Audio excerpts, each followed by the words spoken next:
this is Dan from Final Boss Fight, and I'm here with Robin from Ronimo Games. Ronimo. That's it. That was the first question. See, I was going to say, I was going to say Ronimo. Yeah. You know, and then he was going for Ronimo. That's the Dutch way to say it. Is it? Yeah. Like, in Dutch, it's like Ronimo. So. Okay, fantastic. But for English, we'll settle for Ronimo. Okay, we were both right then. That's good. Yeah. And what's the story behind it? Very quickly. Ronimo. Yeah. It's you got to come up with something, right? Yeah. And so it's basically just Robot Ninja Monkey, which is pretty solid. Yeah. I think that's about as good a way as it goes when it comes to naming something. You know? You have some very, very like we're so cool and so very serious about making games. Yeah. We just might as well make it fun. This is it. Okay, I like that.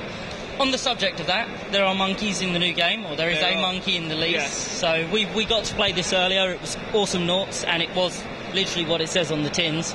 So very much so. It's a 3 versus 3. Well, I guess it's a side-on attack, really, isn't it? It's kind of like a 2D version of League of Legends or Dota. Yeah. So it has a lot of the elements from those games that from the minute-to-minute gameplay, but because it's on a 2D plane, there's a few things you can do in our game that you can't do in League of Legends, and there are a lot of elements to Dota and League of Legends that actually make the game a lot more complex without making it more fun, and we've just stripped those out. The game looks really fun. Everything is bright and colourful, and you've got a perk and not a perk and improvement system, but because there's a currency in the game which you then use to unlock further abilities. Yeah. It makes every character, even if you're playing as the same model, different. Yeah. So. And also, like when you start off, every character only has 12 upgrades available. So those are going to be the ones that you can buy in the shop. Yeah. But as you progress and unlock more upgrades, you actually have to select which upgrades you want to have in the shop. Yeah. So before the match starts, you kind of need to prepare and think, how do I want to use this ability? How do I want to use that?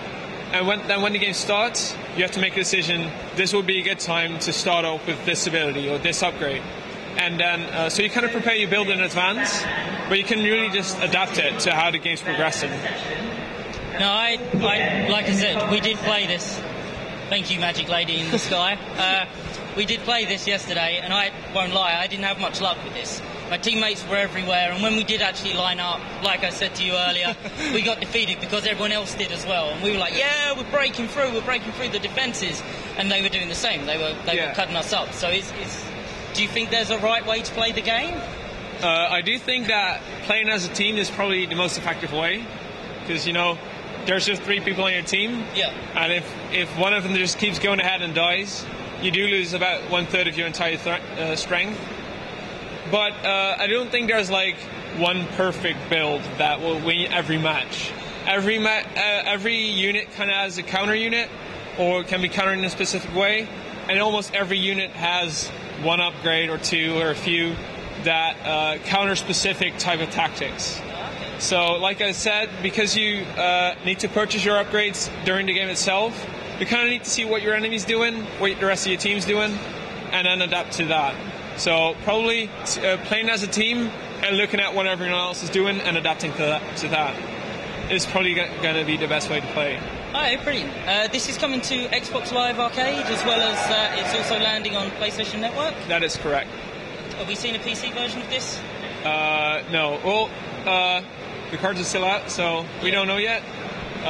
We think it would be pretty interesting, but there's probably going to be, it's going to be a bit difficult to port it over because it's a platforming game essentially, and it plays really well with the controller, but it might not work just as well with the PC, with mouse and keyboard. So let's see. And have you guys got anything, a new project planned? I know this isn't yet out there, and well, seeing as we're ending Awesomenauts for now, we're doing a bit of brainstorming, seeing whether we want to bring it to PC, do something else, looking at opportunities out there. But so far we haven't really started working on anything new yet.